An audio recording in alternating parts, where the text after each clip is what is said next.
अस्सलाम वालेकुम हुजूर। वालेकुम अस्सलाम।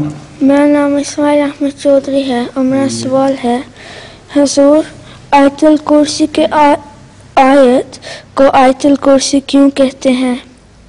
आयतुल कुर्सी को आयतुल कुर्सी क्यों कहते हैं? कुर्सी, आयतुल कुर्सी कहने का मतलब ये है कि कुर्सियों समावात वसिया कुर्सियों समावात वल अर्ज़, कि अल्लाह की हुकूमत ज़मीन और आसमान पर हावी है, इसी लफ्ज़ कुर्सी इसमें आता है। तो मौलवी साहब ने एक ने इससे और इस्तदलाल किया था। मौलवी साहब ने कहा कि देखो, ये लोग बातें करते हैं कि ज़माना मेज़ कुर्सी का है, और ये पता नहीं कि रसूलुल्लाह सल्लल्लाहु अलैहि वसल्लम के ज़माने में भी मेज़ कुर्सी हुआ करती थी। तो उसने कहा क्या सबूत क्या है? उसने कहा देखो आयतुल कुर्सी में लिखा हो। तो कुर्सी से मुराद खुदा तआला का अर्श है जो हावी है हर चीज़ के ऊपर।